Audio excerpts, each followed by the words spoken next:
Hello friends, welcome to Fundado Banking. In this video, we will talk about how to process and track the claim of PMJJBY scheme. पहले तो PMJJBY scheme के बारे में पढ़ लेते हैं कि वो होती क्या है। ये एक ऐसी स्कीम है जिसमें 436 रुपीज, कितना 436 रुपीज ईयरली पे करना होता है। ठीक है, उसमें गवर्नमेंट ऑफ इंडिया क्या प्रोवाइड कराती है, आपको 2 लाख रुपए तक का बीमा प्रोवाइड कराती है। और वो ऐसा बीमा है, किसी भी प्रकार से miss happening I mean death हो जाती है तो उसको जो नॉमिनी रहेगा, जो क्लेमेंट रहेगा, उसको 2 लाख रुपए तक का बीमा मिलता है। ठीक है, इसमें किसी प्रकार से डेथ हो, चाहे वो नेचुरल हो या एक्सीडेंटल हो या किसी प्रकार से भी डेथ होती है, उसको 2 लाख रुपए तक का बीमा मिलता है। अब इसको कैसे प्रोसेस करते हैं, अगर किसी ने स्कीम में एनरोल किया हुआ है और मिस हैपनिंग किसी के साथ हुई है, तो नॉमिनी कैसे प्रोसेस कर सकता है इस क्लेम में। ठीक है, तो इस वीडियो के बारे में हम यहाँ पढ़ेंगे। अब ये नया पोर्टल है, पहले क्या रहता था, सिंपली बैंक के पोर्टल्स पे ही वहाँ पर स्कीम का एनरोलमेंट हो जाता था और क्लेम होता था। अभी नया पोर्टल निकाला थोड़ा टाइम पहले ही, जन सुरक्षा पोर्टल। इस पोर्टल पे ही अभी सारा प्रोसेस बैंक को करना पड़ता है। ठीक है, जैसे ही अगर कोई भी नॉमिनी आता है, विजिट करता है ब्रांच में कि हमें एक पीएमजेजेवाई स्कीम का क्लेम कराना है, तो हम जन सुरक्षा पोर्टल पे ही सब कुछ प्रोसेस करते हैं और फिर उसका क्लेम उसका नॉमिनी के अकाउंट में आता है। ठीक है, तो हम इसके बारे में मैं आपको गाइड कर देता हूँ क्या क्या प्रोसेस रहेगा। ठीक है, तो ये मैंने जन सुरक्षा पोर्टल से उठाया हुआ है कि भाई कि स्कीम कैसी है, किस प्रकार से है। तो पीएमजेजेवाई स्कीम जैसे मैंने आपको बताया 436 रुपीज कटेंगे, डेथ किसी प्रकार से हो, ऑटोमेटिक रिन्यू हो जाता है। 18 to 50 इसका एंट्री एज है, 18 to 50 इसका एंट्री एज है, उसके बाद में एनरोलमेंट नहीं होता। ठीक है, 18 to 50 लास्ट। तो ये जस्ट बेसिक डिटेल थी। तो अब ये बोला जाता है कि how can a claim be file. ठीक है, in case of claim, claim जो रहता है, claimant has to submit the duly filled in and signed in form along with the relevant document to the bank and post office branch in which the subscriber has enrolled and premium was debited. The claim form can be accessed here, PMJJY claim form and PMJJY claim form। तो यहाँ पर इसमें साफ साफ लिखा हुआ है, ये एफएक्यू से उठाया हुआ था मैंने, कि जो क्लेमेंट है, क्लेमेंट मतलब नॉमिनी भी हो सकता है, अदर देन नॉमिनी भी हो सकता है, उसको प्रॉपर एक फिल्ड करना है फॉर्म, जो जिस जगह से उसने एनरोल कराया था, समझो पोस्ट ऑफिस से कराया तो उस पर्टिकुलर पोस्ट ऑफिस में जाके वो फॉर्म लेके उसको प्रॉपर फिल करना है, रेलिवेंट डॉक्यूमेंट अटैच करना है और उसको बाद में क्लेम मिल जाएगा। ठीक है, अब एक ग्लिम्स दिखा देता हूँ मैं आगे। और एक चीज और नहीं बता देता हूँ, who will settle the claim. कई बार क्या रहता है, अभी हम सोचते हैं बैंक का है, बैंक की स्कीम नहीं रहती है, बैंक एक इंटरमीडियरी है। ठीक है, मतलब इंश्योरेंस कंपनी के बीच में और एक कस्टमर के बीच में।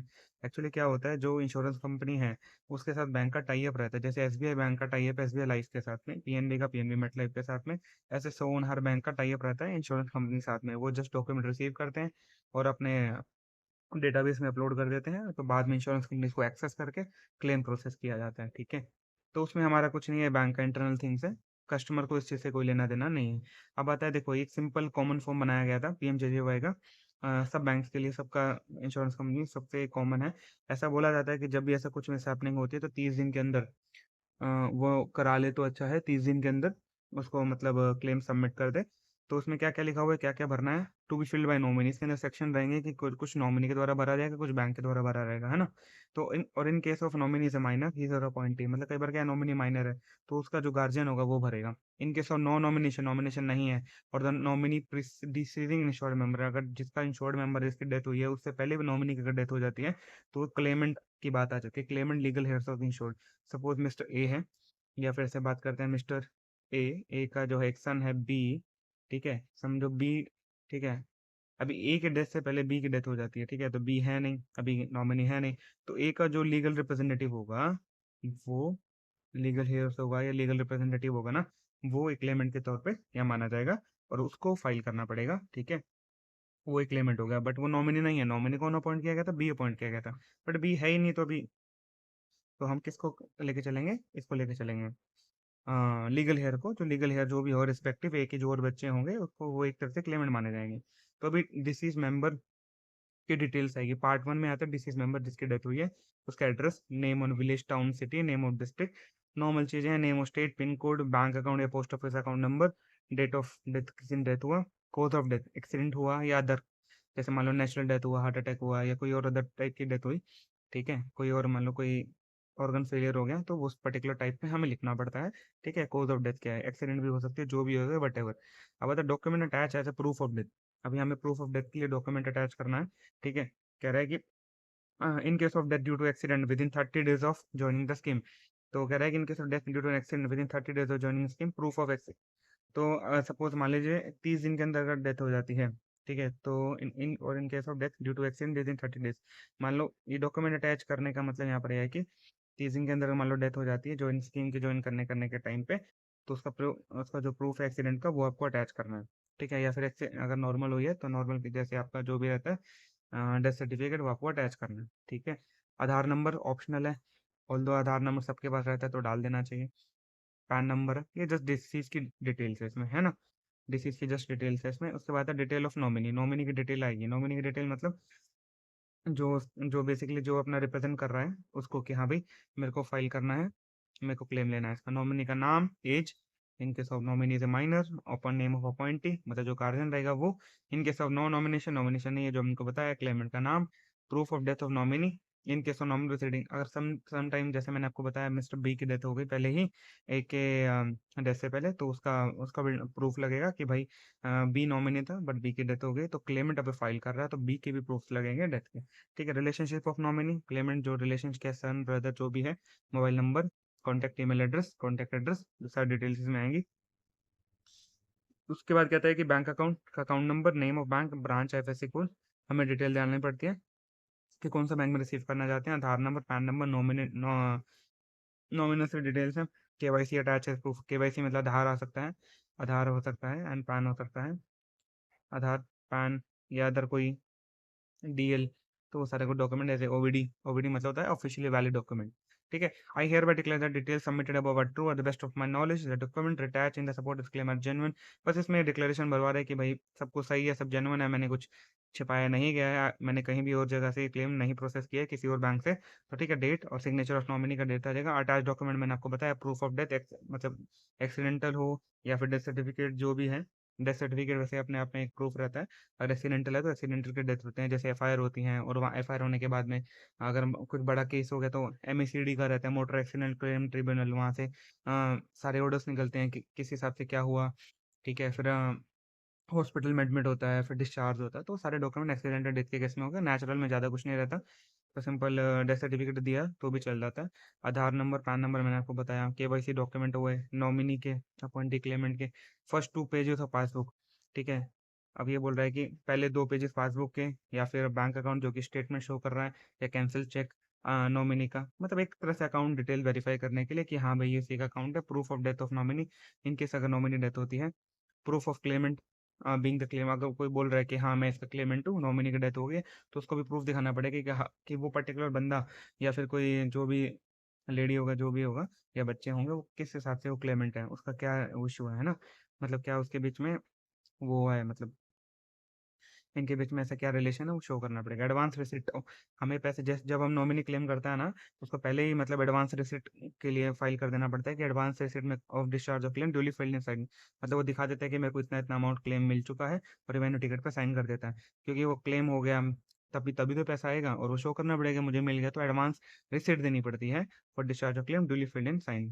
तो नॉमिनल डॉक्यूमेंट है, सिंपल से बता देता हूँ दोबारा, डेथ सर्टिफिकेट, नॉमिनी के आधार पैन, ठीक है, नॉमिनी के बैंक अकाउंट डिटेल्स, और क्लेमेंट है तो क्लेमेंट के डिटेल्स, रिलेशनशिप के जो भी डिटेल्स होंगे, और डिसीज के डेथ सर्टिफिकेट, डिसीज के आधार पैन, और जिस बैंक अकाउंट से पैसा कट रहा है वो बैंक अकाउंट का डिटेल, और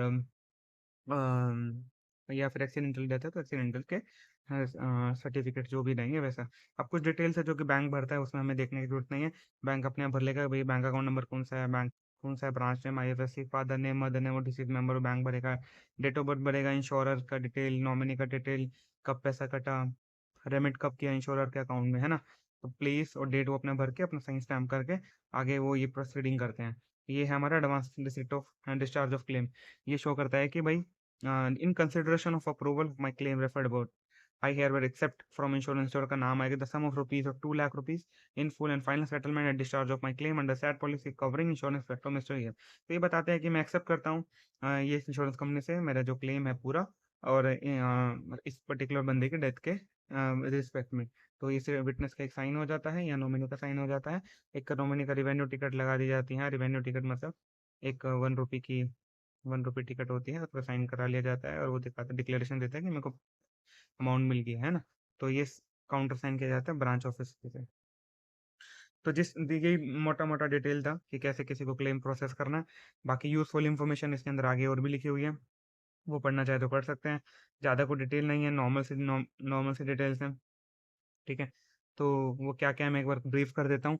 appointee is a person, appointee मतलब होता है वो पर्सन जो कि by the deceased member in the PMJJBY enrolment form where nominee is a minor. मैंने आपको बताया था नॉमिनी माइनर है तो अपॉइंटी होगा। अपॉइंटी मतलब गार्जियन जो कि अपॉइंट किया जाता है। क्लेमेंट जहाँ पर नॉमिनेशन नहीं आई या नॉमिनेशन की डेथ हो गई है।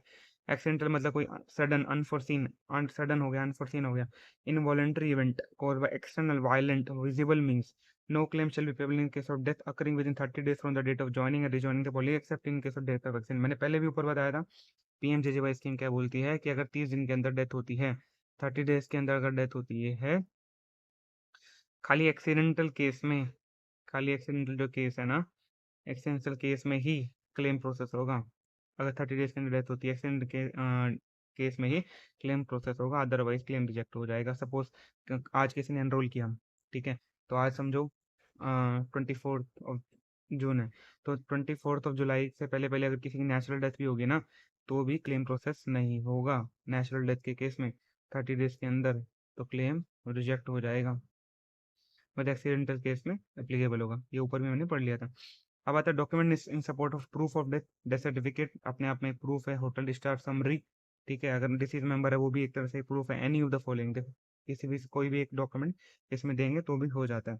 Certificate issued by the last attending registered medical practitioner doctor registered with in Indian medical council, तो वो भी चल जाता है। Certificate issued inspector disease person by DM के द्वारा, कोई सर्टिफिकेट है डीसी के द्वारा, ठीक है? एंड एग्जीक्यूटिव मजिस्ट्रेट के द्वारा जो कि ये बता रहा है कि इनकी डेथ हुई है ना। उसके बाद में document support of death due to accident, accident के केस मैंने आपको बताया था। एफआईआर हो गया, पंचनामा पोस्टमार्टम रिपोर्ट होती है, डीएम की रिपोर्ट भी अगर वो बोलता है तो। और in case of death due to accident snake bite file from the hospital record specifying कि भाई इस बंदे की डेथ हुई इस वजह से हुई है, वो अगर मेडिकल प्रैक्टिशनर साइन करके देता है तो वो भी एक्सीडेंट के केस में चल जाता है, ठीक है? एनी ऑफ द फॉलोइंग, एक ही डॉक्यूमेंट चाहिए इसमें से कोई भी हो। Information desirable but not mandatory. अब कह रहा है document is in support of identity of nominee appointee Clement में आधार कार्ड, सिंपली बात आधार कार्ड दे दो। और इलेक्ट्रिक फोटो आइडेंटिटी कार्ड दे दो, मनरेगा कार्ड दे दो, DL pan card passport. In support of identity nominee, nominee बंदा ये नॉमिनी है अपॉइंटी है, मैंने आपको ऊपर ही बताया था कि ओबीडी कोई भी हो तो चल जाता है नॉमिनी अपॉइंटी के रूप में। So that is all about our video with respect to PMJJY claim.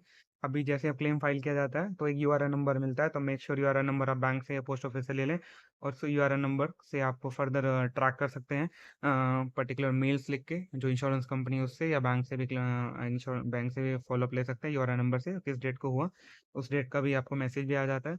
और ये बहुत जल्दी फास्ट क्लेम होता है, हमने बहुत क्लेम प्रोसेस कराए हैं तो बहुत फास्टली हो जाता है। अच्छी स्कीम है, it's good scheme. So that is all about the claim process of PMJJY. Thanks for watching the video. Please share, like, and subscribe or and comment on our YouTube channel, our videos. Thanks for watching. Bye bye.